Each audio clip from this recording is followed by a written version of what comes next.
Good afternoon, everyone, and thank you for joining me today. I'm Jennie Montgomery. Welcome to another half hour of information to help you make the most of your time, to make informed decisions, and to keep up with goings-on around Greater Augusta. We've got some exciting exhibits right now at the area's only Black History Museum. And with the Masters right around the corner, it's an interesting time to learn about the segregation in golf and the turning point here in Augusta in 1964. Christine Miller-Betts will tell us about that. But first, the woman who is no stranger in the community, from her leadership roles in different organizations to years of teaching to the last Augusta mayoral election. Lori Myles has her doctorate in administration and served as an educator for more than 2 decades. Dr. Myles doesn't shy away from issues that are important to her. For example, her passion for teaching sparked a little controversy 5 years ago. She sent flyers home with the kids that talked about the N-word.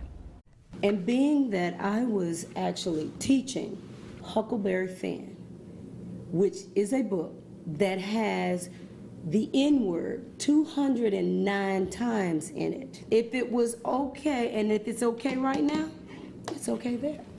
And that's what I was telling the kids, and that's the point.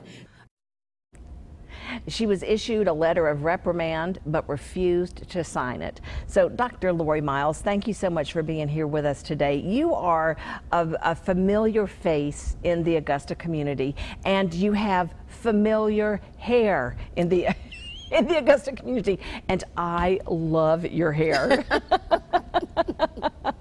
And I told the crew that I was going to do my hair big today, so we would both have big hair. Yes. But you said something earlier. You said that you got stuck in the 80s. I got stuck in the 80s. The 80s. Aren't we happy we lived in the 80s? Farrah Fawcett, hello, and Jackie Harris. Well, I think that we would be great backup singers for the late Prince. Oh, I think he would have so approved, don't you? You are so absolutely. Right. And Vanity. That's right. I forgot about that Vanity. part. Yeah, absolutely, absolutely. Well, getting back to the more serious issue right now, you were making a point to your students about a word that is not acceptable in our culture today. That's right. But they were reading a book, and as you said, the word was in it 209 times. Mm-hmm. So I think today we do hear the word, but it depends on who says it, whether or not it's okay.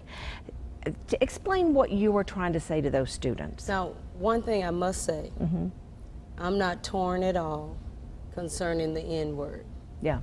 And I truly believe that anyone who wants to say it and they decide that they should use it, then you better be ready to also allow anyone else of any other race to be able to use it as well. Mm-hmm. Because in other words, if you use it, that means you put it on the table and it becomes fair game.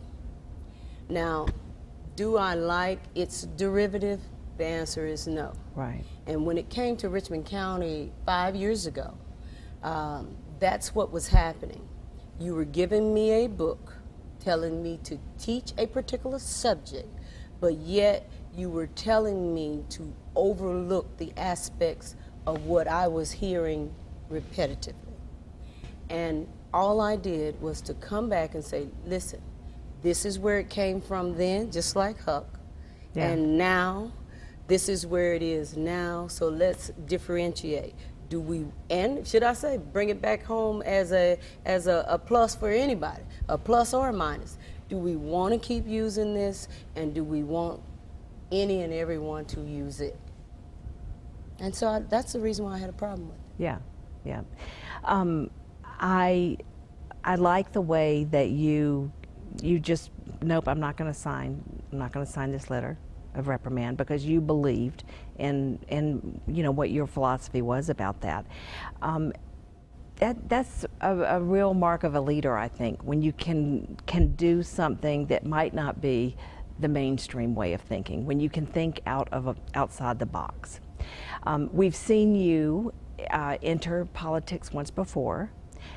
In the mayor's race a few years ago, and now you're running for Commission District 10, Super District 10. I have your candidate card, and you say something on that card that I like very much. building bridges, Yes. building Augusta. Yes. And I mean, if no one has noticed it,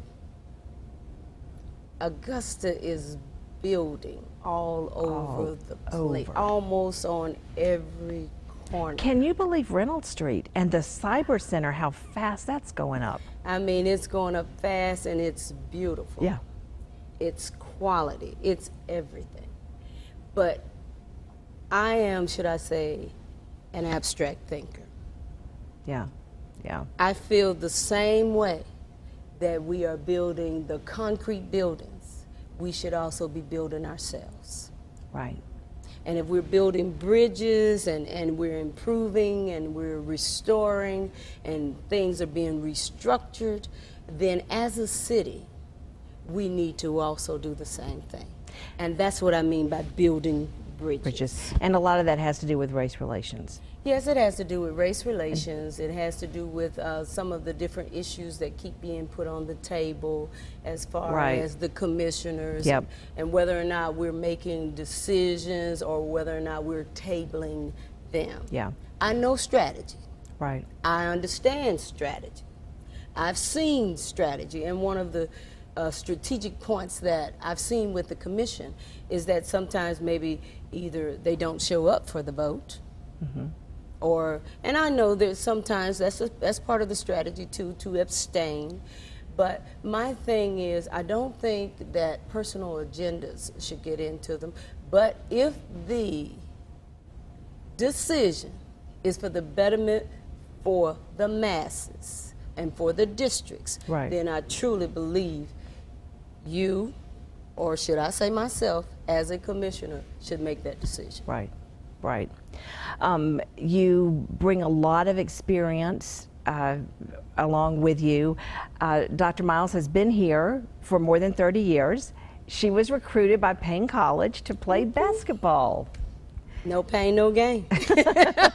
And I want you to tell everybody the story about, she's a pastor's wife, by the way, and you met your future husband when you were in college. My actual roommate. That's right. That's right. My roommate asked me to go to church, and of course I put it off. And the Sunday that I went, I mean, there was this good-looking man over on the drums. And of course, when I left, I'm thinking, okay, nothing, so on and so forth. But that following Monday, he happens to be a student at Payne, so of course I marched right on over there, made myself known to who I was, and then of course, ta-da, 32 years of marriage, and he's a pastor fantastic. now. And he's not the drummer, but the pastor. Pastor, and you have 2 daughters. Yes, Kalora, and I have Shariva, and I also have 2 grandsons, and of course this wonderful son-in-law, Reggie Kofer. And of course, we call the children now by numbers, our boys by numbers. Yes. Well, that's wonderful. That's great. I know that you are also a big leader in the community in terms of being a mentor, and that you've mentored young women. Why do you think that's so important for young people to have role models outside their parents? I like or to maybe say, in place of parents. Jenny, wow. Jenny, I'd like to say this right here. You know, we become advocates or we become fighters of that which we have gone through ourselves. So in other words, if I did not have a mentor years ago, I probably would have never gotten out of Memphis, Tennessee. And then once I got here, they gave me $50 and of course, what is it? Something to eat. And the reason why they only gave me $50 was because they said, if we give you $75, you'll buy a bus ticket and go back home. And guess what? That mentor was right. Yeah. That parent was right. And of course, what has happened now, being that I've seen girls go through the things that they have gone through, that I might have escaped. Right. As they say, some things you better not ever tell.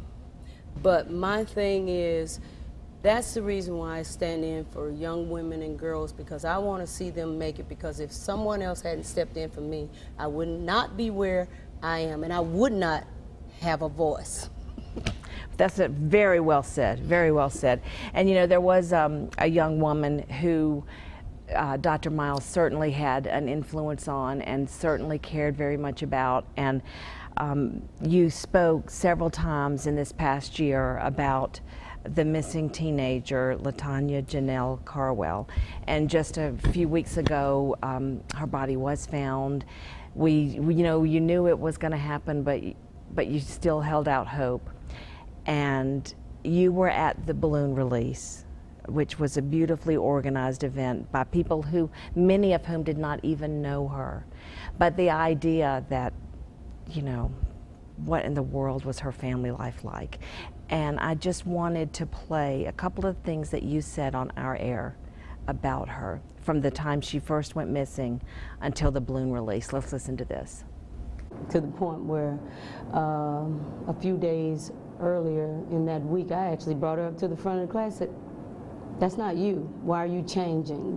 She was everything that any parent could have asked for. LaTanya was creative. She was a critical thinker. This girl was a great writer.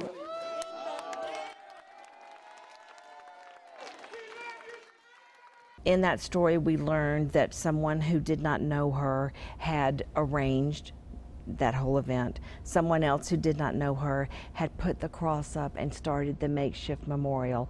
What was it that made the community just embrace the whole story so much? I have to go back to this right here. Here it goes again. And people are sick and tired of being sick and tired. We're tired of fighting our own individual battles when others are suffering. And I believe those who sacrificed on that day, because if you think about it, Tanya's parents weren't there. If we were to put school parts, you know, yeah, people were missing. But Tanya, the love of Tanya, her plight, her conflict, and everything she had gone through, let everyone in the community know, white, black, green, yellow, that this could have been my child, this could have been, yeah, me, or it could have been not just Tanya, but it can happen again. So that's the reason that those people pulled together like that. It was really something to see, I think. And I know that you were probably a comfort to a lot of people who were there. It is wonderful having you here today, and thank you for giving us your time. And I hope that you all have enjoyed learning a little bit more about Lori Myles that we don't always see when we see her in her total professional capacity. But you just keep you do you. You do you. I like it. Thank you so much, Jenny. Thank you again, right, for the invite. Absolutely. Yes. Still ahead on